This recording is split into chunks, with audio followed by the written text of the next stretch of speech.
वंदे मातरम दोस्तों। आज हम मौर्य प्रशासन पढ़ेंगे।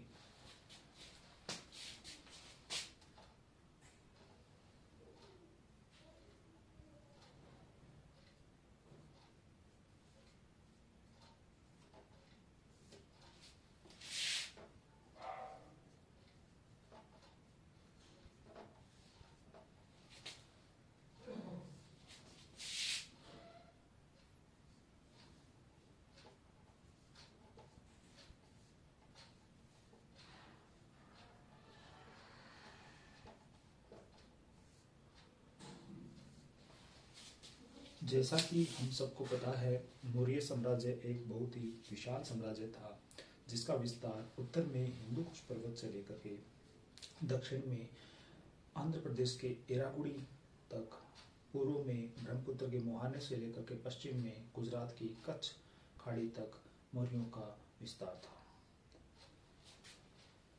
तो इस विस्तृत साम्राज्य को चलाने के लिए मौर्यों के पास एक कुशल प्रशासनिक प्रणाली थी। उसी का विवरण इस प्रकार है। सबसे पहले हम मौर्य एडमिनिस्ट्रेटिव हायरार्की लिखेंगे। एडमिनिस्ट्रेटिव हायरार्की, प्रशासनिक ढांचा।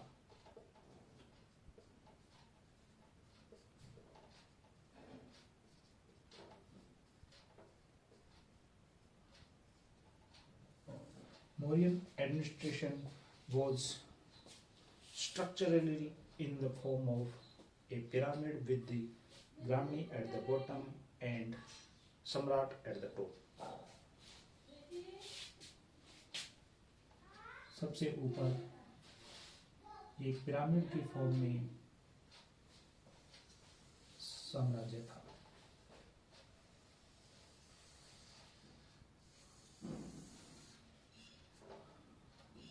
सबसे छोटी इकाई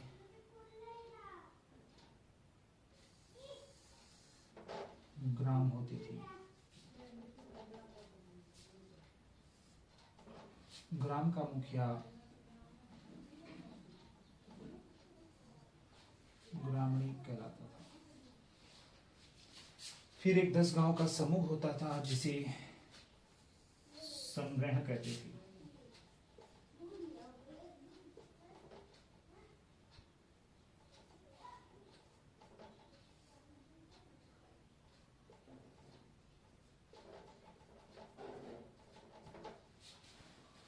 फिर 20 संग्रहण का समूह यानी कि 200 गांव का समूह होता था, जिसे खारवटिक कहते थे।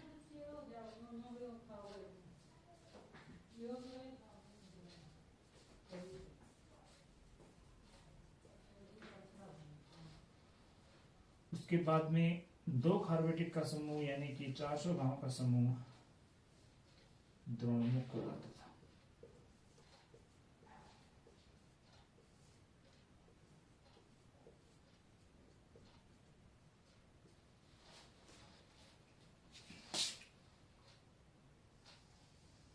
उसके बाद द्रोणमुख से ऊपर वाली इकाई स्थानीय होती थी, जिसमें 800 गांव यानी कि 2 द्रोणमुख होते थे।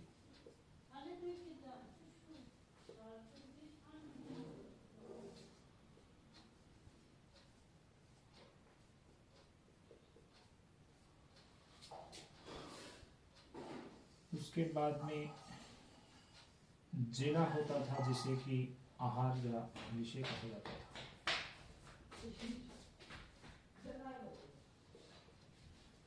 ये आज के जिले की फॉर्म में जैसा था। आहार से बड़ा मंडल होता था,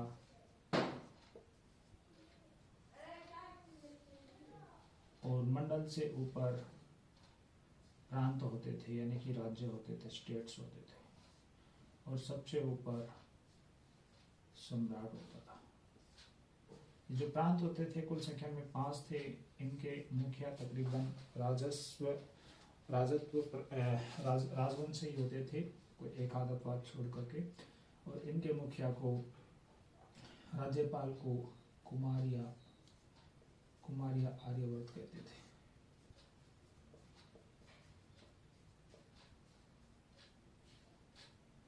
आर्यपुत्र कुमार या आर्यपुत्र कहते थे। मंडल एक प्रकार का कमिश्नरी होती थी, डिवीजन होती थी, और इसके मुखिया को प्रदेष्टा कहते थे। आहार्य विषय आज का जिला होता था और इसके मुखिया को प्रादेशिक कहते थे।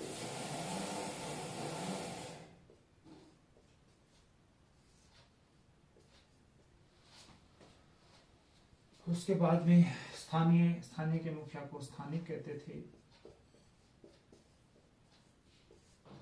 द्रोणमुख में जो मुख्य अधिकारी होता था वो गोप होता था। यहाँ पर भी गोप होता था, जो कि कर वगैरह इकट्ठा करने का उनका मुख्य काम होता था। संगम का मुखिया संग्राहक होता था और गांव का मुखिया ग्राम्य होता था। ग्राम्य के अतिरिक्त ग्रामिक और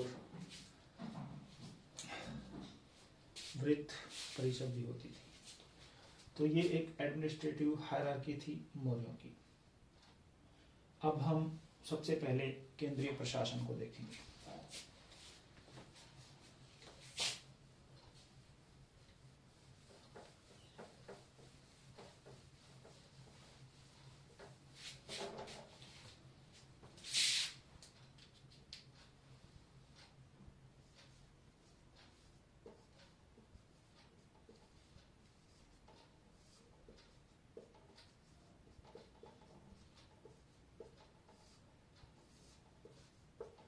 केंद्रीय प्रशासन में जो सर्वे सर्वा होता था वो सम्राट ही होता था।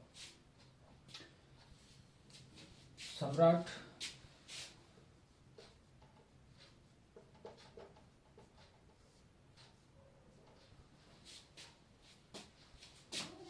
सर्वोच्च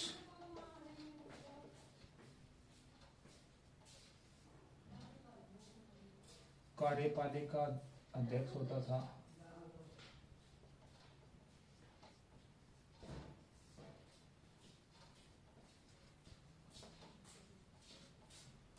सर्वोच्च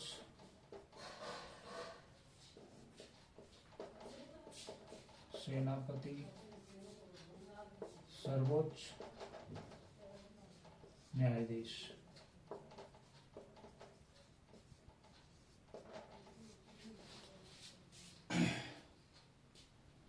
जो भी नीति निर्माण के कार्य होते थे या फिर न्याय से संबंधित जो अंतिम निर्णय होता था, या फिर कहाँ युद्ध करना है, कहाँ संधि करनी है, उसके संबंधित जो अंतिम निर्णय होता था वो सम्राट का ही होता था।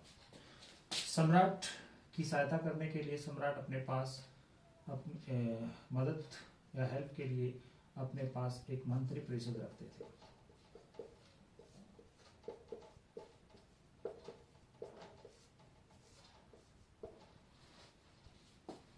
मंत्री परिषद जो होती थी उसमें समाहर्ता, सन्निधत्ता, पुरोहित, इन अधिकारियों के अलावा एक 18 विभागों का किचन कैबिनेट टाइप का एक कॉन्सेप्ट था। 18 विभाग। इन 18 विभागों को, प्रत्येक विभाग को तीर्थ कहते थे और तीर्थ के स्वामी को, तीर्थ के मुखिया को अमात्य कहते थे। ये जो काम करते थे इनका काम होता था नीति निर्धारण करना। ये नीति निर्धारण करके सम्राट के पास ले जाते थे। सम्राट जब इसको सेक्शन कर देता था तो इन नीतियों को लागू करने के लिए इन नीतियों को विभागों को भेजा जाता था और इन नीतियों को जो लागू करने का काम था वो अर्थशास्त्र के अनुसार 27 अध्यक्षों का होता था, जो कि अपने अपने विभाग के अलग अलग सुपरिटेंडेंट होते थे, जैसे कि पुण्याध्यक्ष,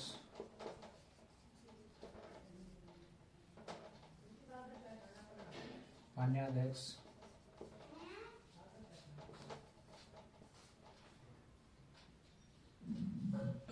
लक्षणाध्यक्ष,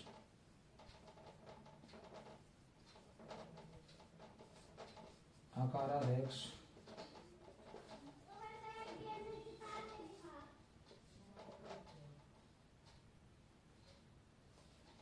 कोतवाध्यक्ष,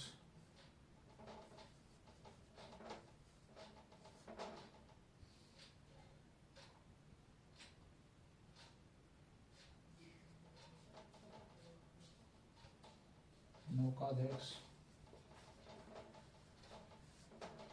पत्राध्यक्ष आदि।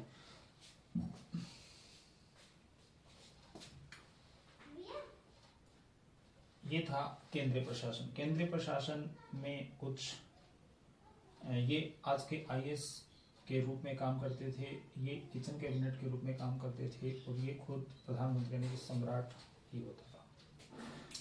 अभी हम आगे प्रांतीय प्रशासन को देखेंगे।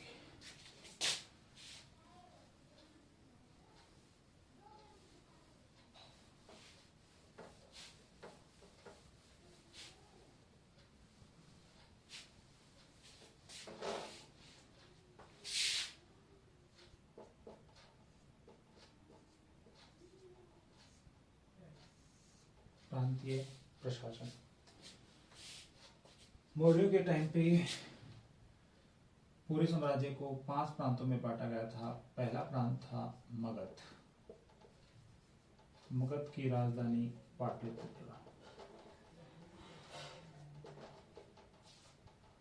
दूसरा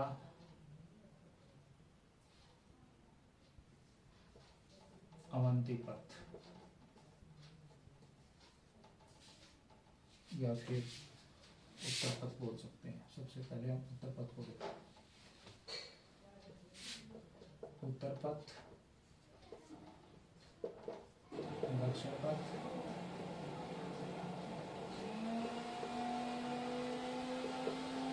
राज्यपथ, प्रतीच्यपथ। राज्यपथ को कलिंग भी कहते हैं, प्रतीच्यपथ को अवंतीपथ भी कहते हैं, और इसकी राजधानी उत्तरपथ की राजधानी तक्षशिला होती थी। दक्षिणापथ की राजधानी सुवर्णगिरी।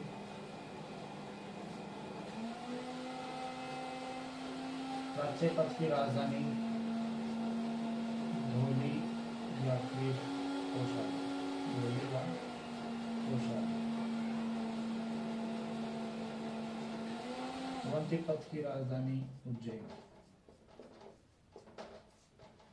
इनका जो मुखिया होता था वो तकरीबन राजवंश का ही होता था, जिन्हें कुमार या आर्यपुत्र कहते थे।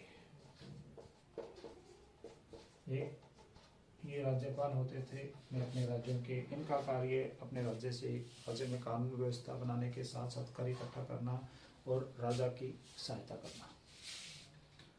ये था केंद्रीय प्रशासन। अब हम स्थानीय प्रशासन देखेंगे।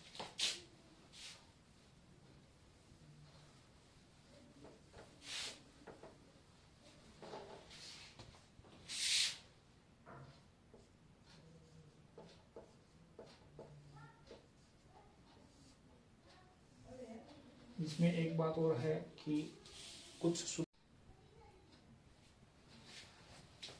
अब हम स्थानीय प्रशासन देखेंगे।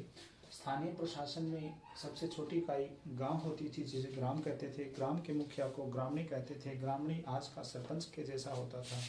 ग्रामणी के अतिरिक्त गांव में एक ग्रामीण अधिकारी होता था, जो एक ऑफिशियल होता था, जो कि सरकार के द्वारा चुना जाता था, नियुक्त किया जाता था।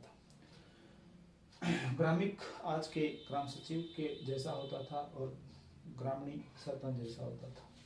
इनका जो ग्राम का काम होता था वो कर संग्रहण, सिंचाई, कृषि, जल कल्याण आदि कार्य करना होता था। गांव में कानून व्यवस्था को बनाना भी गांव की जिम्मेवारी थी। अभी हम नगर प्रशासन देखेंगे। मेगास्थनीज की इंडिका के अनुसार नगर प्रशासन के लिए एक नगर बोर्ड होता था 30 मेंबर का। उस नगर बोर्ड में 6 कमेटी होती थी। हर एक कमेटी में 5 मेंबर होते थे। तो 6 समिति जो होती थी वो इस प्रकार है। जनसंख्या समिति जन्म मृत्यु को का रजिस्ट्रेशन रिकॉर्ड वगैरह रखती थी। वैदेशिक समिति विदेश से आए हुए यात्रियों का रिकॉर्ड रखती थी। पाटलिपुत्र में क्या काम हो रहा है, कौन सी आर्ट एंड क्राफ्ट चल रही है, उसका रिकॉर्ड रखने के लिए शिल्प कला समिति होती थी। उद्योग समिति सिटीज में कौन कौन सी इंडस्ट्रीज, कौन कौन सी फैक्ट्रीज बन रही हैं, उसको उद्योग समिति देखती थी। उसके बाद वाणिज्य समिति, ट्रेड कमेटी, कर समिति, टैक्स कमेटी, कौन को कैसा किससे क्या टैक्स लेना है उसको देखने का काम कर समिति करती थी। इसके अलावा स्थानीय प्रशासन में कुछ अधिकारी होते थे, जैसे कि जिले में एक जिला पार्षद के रूप में एक अधिकारी होता था जिले, जिसे कि प्रादेशिक कहते थे, आज के जिला पार्षद। इसके अलावा एक रज्जु होता था, इसके अलावा एक युक्ता होता था। ये आज का जिला पार्षद जैसा इसका काम होता था। इसका काम आज का डीएम या डीसी।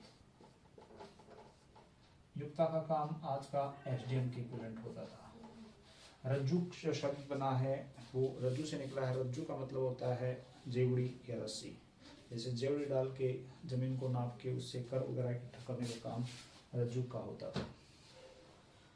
युक्ता जैसे एसडीएम आज के दिन डीसी की हेल्प के लिए होता है, उसी प्रकार से रज्जू की हेल्प के लिए उसका एक सबॉर्डिनेट ऑफिसर होता था जिसे युक्ता कहते थे। तो ये था नगर प्रशासन, ग्राम प्रशासन, स्थानीय प्रशासन।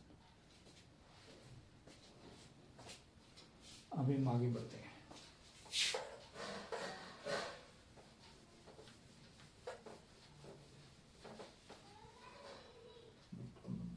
अभी हम सैन्य प्रशासन देखते हैं।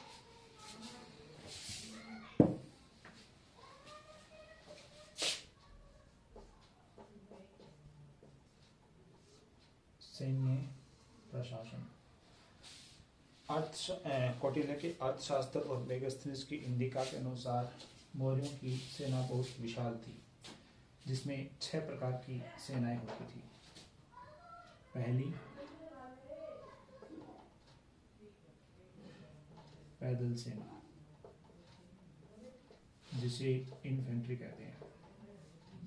इसमें कुल 6 लाख इन्फेंट्री सोल्जर्स होते थे। दूसरी अश्वसेना, 30,000 कैवेलरी की ये सेना होती थी। इसमें 30,000 घुड़सवार सैनिक होते थे। तीसरी हाथी सेना,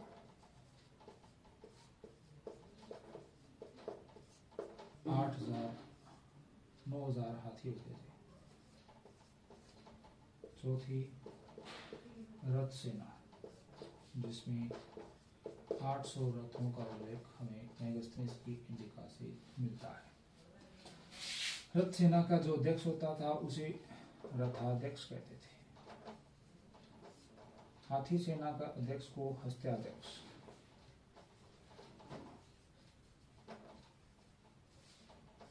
अश्वसेना के अध्यक्ष को अश्वाध्यक्ष कहते थे।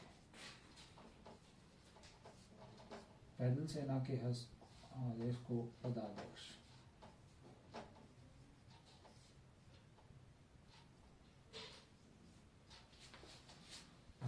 कहते थे। मेगास्थनीज की इंडिका के अनुसार ये अर्थशास्त्र सोच से लिया गया। मेगास्थनीज की इंडिका के अनुसार सैन्य प्रशासन को चलाने के लिए एक 30 मेंबर का सैन्य बोर्ड होता था, जिसमें कि सैन्य बोर्ड जिसमें 6 समितियां होती थी। हर समिति में 5 मेंबर होते थे।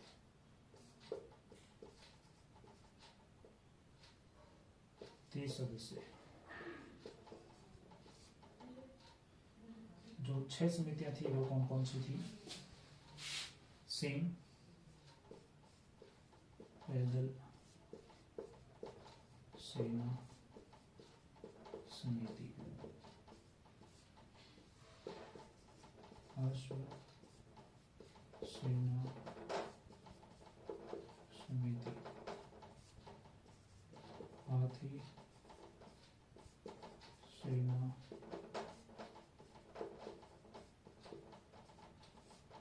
चौथा, रथ सेना समिति, पांचवा नौसेना समिति,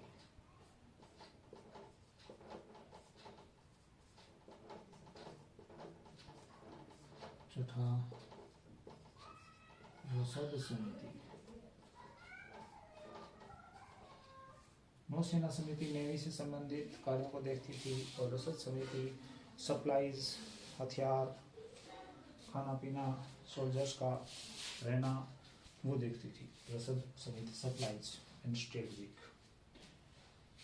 तो ये था हमारा सैन्य प्रशासन। अब हम इतनी बड़ी सेना है, इतना बड़ा स्टैंडिंग आर्मी है, तो इसको चलाने के लिए इतने बड़े विशाल साम्राज्य और इतनी बड़ी स्टैंडिंग आर्मी को मेंटेन रखने के लिए मौर्यों ने एक बहुत ही प्रभावशाली राजस्व प्रशासन कायम करके रखा था। मौर्यों को अपनी आय के विभिन्न स्रोत थे, विभिन्न करों के स्रोत थे। तो सबसे पहला जो उपज कृषि भूमि से कर लिया जाता था उसे भाग कहते थे, जो कि उपज का 1/4 से लेकर के 1/6 भाग होता था। जो भाग होता था, भूमि कर होता था, वो 2 रूपों में लिया जाता था, एक कैश और एक काइंड। जो कैश में लिया जाता था उसे हिरण्य कहते थे, और जो ग्रेन्स अनाजों के रूप में लिया जाता था उसे प्रति कर कहते थे, प्रति कर। उसके बाद में पीजेंट्स अपनी तरफ से इच्छा से राजा को कुछ ऑफरिंग्स देते थे, उसे बलि कहते थे। भोग ये जानवरों के रूप में उनको काटने के लिए नहीं होती थी, ये अपनी इच्छा से यज्ञ में आहुति वगैरह डालना, घी वगैरह डालना, उसको बलि कहते थे। भोग जो होता था वो एक प्रकार का स्वेच्छा से दिया जाने वाला, एक प्रकार का जो भोग होता था वो राजा को अपनी इच्छा से देने के लिए लोग भोग में चढ़ाते थे, अनुष्ठानों में, सामाजिक अनुष्ठानों में चढ़ाते थे। शुल्क एक प्रकार का कस्टम्स होता था, सीमा शुल्क जो बोलते हैं, तो ये एक प्रकार का कस्टम्स होता था। उसके बाद बर्तनी, ये रोड सेस होता था। रोड को बरतने के लिए जो टैक्स लगता था उसे बर्तनी कहते थे। प्रवेश ये आयात कर होता था। परिघा ये मोनोपोली टैक्स होता था, एकाधिकार, व्यापारिक एकाधिकार का ये मोनोपोली टैक्स होता था, परिघा। प्रक्रिया रॉयल्टी टैक्स होता था, राजा को रॉयल्टी जो दी जाती थी, रॉयल्टी। प्रणय होता था ये प्रणय।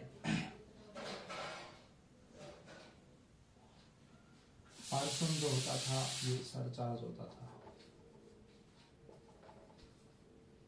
विष्टि फोर्स्ड लेबर होती थी, फोर्स्ड लेबर को विष्टि कहते थे। बेगार, हिंदी में से बेगार कहते थे। प्रणय एक प्रकार का गिफ्ट होता था। करों के हिसाब से गांव को 3 रूपों में बांटा गया था। कुप्या जो कि राजा को अनाज आदि कर के रूप में देते थे, जो कि सरकार को अनाज के रूप में कर देते थे। आयुधीय जो सरकार को सेना भक्त, रॉयल आर्मी में सेना भक्त भेजने का काम करते थे। परिहारक, इनको टैक्स से करों से छूट मिली हुई थी, करों से छूट वाले विलेज परिहारक कहलाते थे। तो ये 3 प्रकार के गांव होते थे राजस्व प्रशासन में।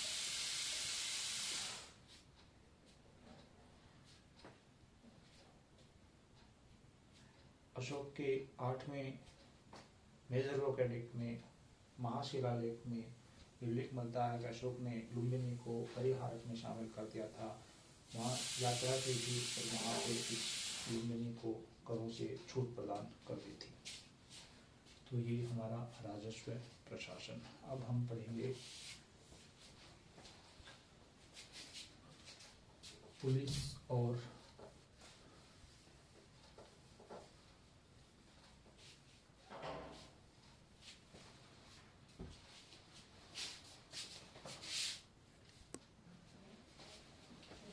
मौर्य काल में पुलिस को रक्षी विभाग कहते थे, पुलिस विभाग को रक्षी कहते थे और उसके मुखिया को दंडपाल कहते थे। पुलिस का काम मेनली वही राज्य में कानून व्यवस्था कायम करना। गुप्तचर व्यवस्था होती थी जो कि 3 साइड से राजा के लिए वेरिफिकेशन का काम करती थी। सबसे पहली जो लेयर होती थी वो पुलिस नहीं होती थी, वो पब्लिक रिलेशन का काम करती थी। पुलिस विभाग में ही एक सीक्रेट एजेंट होते थे जो कि पब्लिक से संबंधित जानकारी, इंफॉर्मेशन, इनपुट इंटरमीडियरीज के जरिए राजा तक पहुंचाते थे। गुड़ पुरुष होते थे, ये एक प्रकार के सीक्रेट एजेंट होते थे। ये दो प्रकार के होते थे, संस्था और संचरी। संस्था स्थायी एक जगह पे रह के इनपुट कलेक्ट करती थी और संचरी घूम घूम के गुड़ पुरुष इंटेलिजेंस इनपुट को कलेक्ट करके इंटरमीडियरीज के जरिए राजा को भेजते थे। जो प्रतिवेदक होते थे ये सीधे राजा के साथ डायरेक्ट उनका लिंक होता था। ये अपनी इंफॉर्मेशन जो इनपुट होती थी वो डायरेक्ट राजा को भेजते थे। इनमें इंटरमीडियरीज का कोई रोल नहीं होता था। तो ये थी पुलिस व गुप्तचर व्यवस्था। मौर्य काल में एकात्मक न्याय प्रणाली थी। प्रांतीय न्यायालय दो प्रकार के होते थे, धर्मस्थीय और कंटक शोधन। जो धर्मस्थीय न्यायालय होते थे वो एक प्रकार के सिविल कोर्ट यानी कि दीवानी न्यायालय होते थे, और कंटक शोधन क्रिमिनल कोर्ट यानी कि फौजदारी न्यायालय होते थे। जो धर्मस्थीय होते थे उसके जज को व्यवहारिक कहते थे, और कंटक शोधन के जज को जो मुखिया होता था, चीफ जज होता था, उसे रजिस्ट्री कहते थे।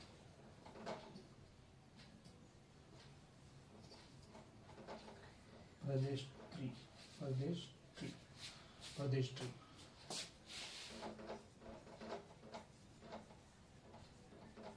रजिस्ट्री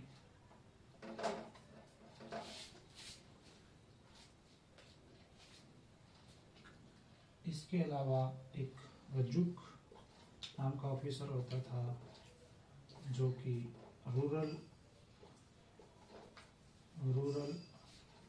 कोर्ट्स को, रूरल एडमिनिस्ट्रेशन में न्यायालय का काम करता था, रज्जुक। तो ये था हमारा न्याय व्यवस्था।